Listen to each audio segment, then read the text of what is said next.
Hello everyone, welcome back to my channel. For those of you who are new, my name is Azzy. So before we start, there's literally like a huge group of skaters recording outside. So if you hear noises in the back, it's the skateboard. Hopefully it's not too distracting, so I apologize. This is just like the perfect time to film. But we're gonna let them do their thing and we'll do our thing. So let's just get right into this video. We're gonna talk about the use phase. So it's like, what is the use phase? By the title of this video, how to use your clothes, is basically the phase of when we as consumers, as people, purchase an item and now it is under our care.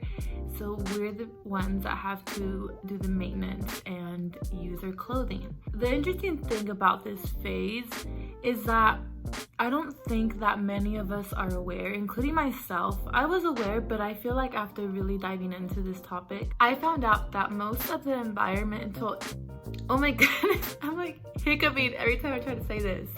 Most of the environmental impacts associated with clothing are created during the use phase. That's just like really gets you thinking. So we're the ones that buy clothes and we use it, and once we buy it, it's up to us how we're going to care for it. The way that we care for it plays a huge part on the environment.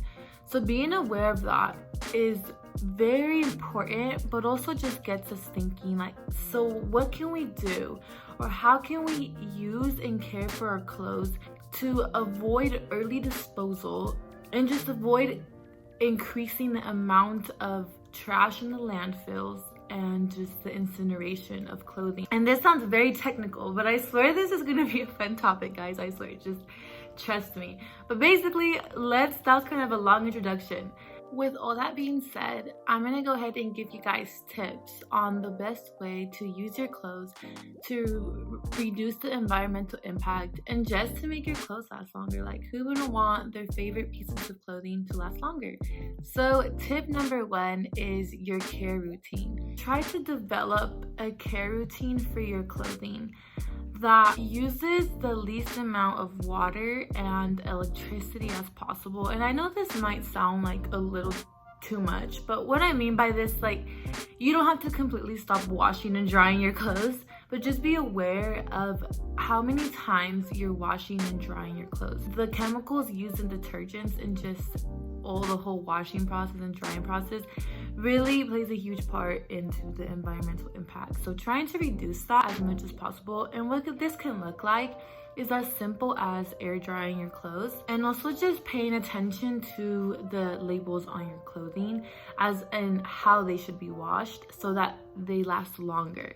You know, if an item's supposed to be washed in cold water but you wash it in hot water, it's most likely going to reduce its lifespan, or the garment isn't going to last as long as it should have. Also paying attention to your delicate clothing. If there's clothing that is extremely delicate or the fabric is so thin that it doesn't necessarily need to be washed or dried in a machine, you know, think about hand washing it or just about air drying it. So that's a great way to just make your clothes last longer, but also not relying on just the machines or the detergents to wash your clothes for you. A lot of little things go into play with this first tip. Another thing is how often you're drying and washing. You know, a lot of us, we may wear something once and then we're like, okay, you put your dirty clothes in a hamper and then, you know, you're gonna wash it whenever your washing day is.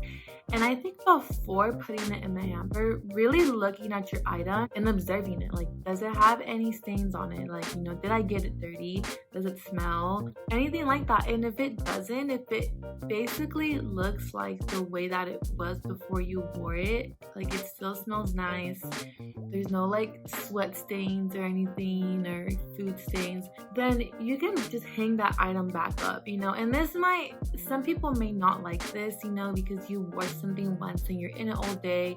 If for your personal preference, if it seems like you can wear it again, I would just wear it again before putting it in your hamper. Wearing the piece of clothing as much as possible before you put it to wash. And I don't mean like you have to wear this thing out until it's like smelly. Like, we don't want you doing that, but just really if you can wear it maybe 2 to 3 times before you put it, you know, in your dirty laundry, then that's fine. You just save the garment from being washed maybe 2 or 3 times, and then you also save like water and just electricity from if you were to wash it that week and then the next week again and then the next week again. And I'm not really gonna touch too much on this, but just like detergents and stuff, you know, I mean, if people buy the detergent they like, you know, and I'm not gonna like tell someone what to buy, but maybe just paying attention to the ingredients in it, you know, trying to get something that is not as chemically concentrated, you know, and maybe more natural. I know that a lot of people use like stuff in their kitchen for like fabric softener and stuff. I believe one of them is like vinegar that you can use for fabric softener, so that's really cool. Doing things like that, vinegar won't make your clothes smell like vinegar if you guys are scared. At least that's what my friend told me. Little things like that can make a big difference. So let's move on to tip number 2, and that is learning basic repair and alteration skills. And what this can look like is knowing how to fix a button or sew a button, learning how to sew seams, like hand sewing. So there is very, very simple hand sewing techniques that you can use to repair something that otherwise might have just been thrown away because it may look like it's ripped, but with a simple quick little hand sew fix will make it look brand new. Example of this is like I had this pajama shirt and it was missing a button because it fell off, and I kept the button. I actually don't think I ended up finding that button. I thought I had kept it, but anytime that I have like buttons that fall off or I just find buttons, I'll put them like in a little case. And so I just went to that little case and I chose the button that looked like the rest of them, and I sewed the button back on. It looked brand new, and then I used it because I wasn't using it before since it was missing that button. Even if it was just a pajama shirt, it was like right in the center right here. Like it was just the bad spot to be missing a button. So little things like that can just really make a big difference. And I'm gonna link down a video of how to sew a button. It's like the best video because it's very, very like it's like kindergarten, but in the best way possible. Like it's so easy to understand. So I'm gonna link that down below. Learning simple stitches like a running stitch and a back stitch, little things like that, those stitches will save your garments, I promise. And I will leave videos linked down below for you guys if you want to learn how to do this. It's very simple. All you need is just a needle and some thread, and then you just follow the video and there you go. Each of these different sewing methods will allow you to fix different things. Another thing is alterations, and this can be like as simple as just being creative with how to alter and make your clothes fit you. So let's say you have a piece of clothing that you absolutely love and it's in really good condition still, but maybe it's a little bit too big now or a little bit too small. So thinking outside the box of how can I make this fit me? I've seen videos where people, they cut the seam of the pants on the side and then they add like chains on the side so that the waistband extends. I also have like a video of how to do like an extended waistband on my Instagram if you guys want to check that out. It can also be like getting some safety pins to pin the excess fabric in place if you don't want to sew, you know, just like pins in general, using pins to your advantage. Get creative with making your clothes fit you, turning it into something else, you know. So I would say just get creative with either sewing or not sewing, you know. It's really up to you and what you want to do, but you don't have to necessarily know how to sew to alter your clothes in a creative way. You know, there's so many different ways. I know there's a lot of videos out there where people will help you, you know, but there's a lot of different ways to just be creative and not disposing that garment too early, just extending its lifespan a little more. The cool thing about that is if you make it smaller or bigger, sometimes if you get real creative, it's like almost like a new garment because you added something new to it. So that's really cool. But that's basically it for that tip. It's just learning like simple skills, or also just knowing someone who knows how to do that. You know, if you don't necessarily want to learn any kind of sewing or alteration, no worries. There's someone out there that can do it for you, or a friend that you have, like, hey, I have these pair of pants, the button's missing, I don't really know how to put it back on, like, I know you know how to sew, do you think that you could help me?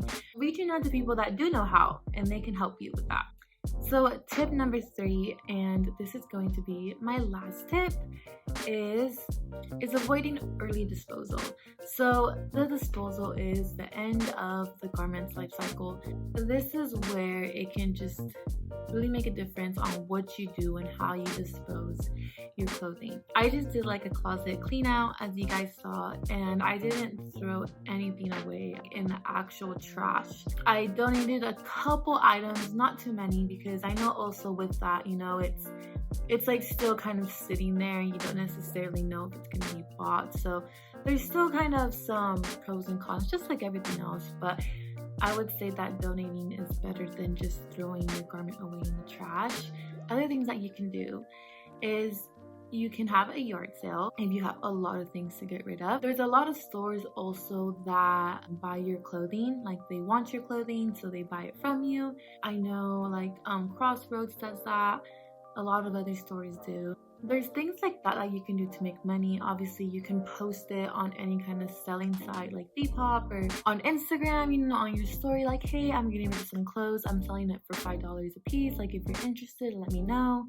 You know, little things like giving your clothing in a way where it benefits you and the other person. You know, you're making some cash and then they're getting a cute garment that otherwise would have been thrown away. This tip also plays into my last tip, you know, because to avoid early disposal, being able to repair or alter it does that. But this is more as in like, if you already did all that, you already tried to repair, or alter it, and now it's just like either you just don't want it anymore. Like, I think that's what it is. Now you're at the point where you just don't want that piece of clothing anymore because you just don't like it, you know. It's just not for you anymore. So that's where this tip really plays into. And a big thing that I know my friends appreciate is literally hitting up my friends and being like, hey, I'm getting rid of clothes. I have a big old basket if you guys want to look through it. And just letting them look through it and let them take whatever they want. You could sell it to them, or you could just let them take what they want, you know, for free. I've done that with a lot of my clothing that I just either just sits there in the closet, or like I said, I just don't want it anymore. So yeah, I promise you your friends will appreciate you, because I mean, who's gonna turn down like free clothing or just clothing that's just much cheaper than you would get at a store, you know? Like, and it's also like a fun bonding experience. Like, hey girl, come over, we can have some dinner and you can look at the clothing and, you know, make it like a cute little bonding time. This brings me to the point of hand-me-down. So handing it down to a sibling. So a lot of my clothing, I hand it down to my sister or my cousins, anyone in my family, and they definitely appreciate that. So handing it down, or thinking about someone who would either like it and be like, hey, I have this, like, you want to try it on and see if it fits you, if you like it, like, you can have it. Reaching out to family and friends, that's a huge one. That will most likely get rid of your clothes. And whatever you don't end up getting rid of, you can sell or you can donate. But just really avoid the trash. Like, just avoid the trash can as much as possible. Obviously, there's certain items that you wear that you're probably gonna put in the trash because nobody else is gonna want them, because that's just gonna cause some, like, so yes, you know, use your best judgment on that. So another thing that really plays into this last tip is incorporating the concepts of upcycling and downcycling. We see a lot of upcycles with like thrift flips, you know, making something into something else. But there's also the concept of downcycling, and an example of this can be as simple as using a t-shirt as something to dry your hair in or wrap your hair in, or using it as like a cleaning rag. All these things that we would throw away, it's like, well, you know, we're already gonna throw it away, so it's okay if it gets dirty, so let's use it as a cleaning rag. Like, just giving it another chance at a different use. I think that's really, really interesting. One of the examples that it had in this book that I was reading was using like an old sock with a hole in it as, like, you know, a cleaner. And that's like, that, I don't know, that was just like so true. It's like, it's just a sock with a hole in it, and if it's already washed, like, obviously not a dirty sock, it's already washed, I might as well just use this to clean, you know, and just giving it another life. Those are two really cool concepts. Usually people are aware with upcycling, but don't forget about downcycling. But yeah, that's basically my 3 tips. It's 3 big tips because within each one, there's so many aspects that play into it. All 3 of them go hand in hand with one another. But I hope that this video helped you in some way, shape, or form, as I always say. But that's just like my intention here. I want to help you guys out in any way that I can. And I mean, I feel like this is just really good information to know, about your clothes. Because when we think about clothes, we just think about like, we're gonna buy it, we're gonna wear it, and that's it. But what about after that? If we can make an impact somehow in some way, like, why not? Let's make a good impact. It was very informative, and if you guys are interested in like reading about this, I really like dove into this in this book called A Practical Guide to Sustainable Fashion. So this is the little book that I had read and really sparked this idea for me and got me thinking. Yes, that is all that I have for you guys today. Stay tuned for the next video. It's gonna be exciting, I promise. Hey guys, have an amazing day. Oh my gosh, why did I do that? Now I got lip gloss on my hand. Have an amazing day. Bye.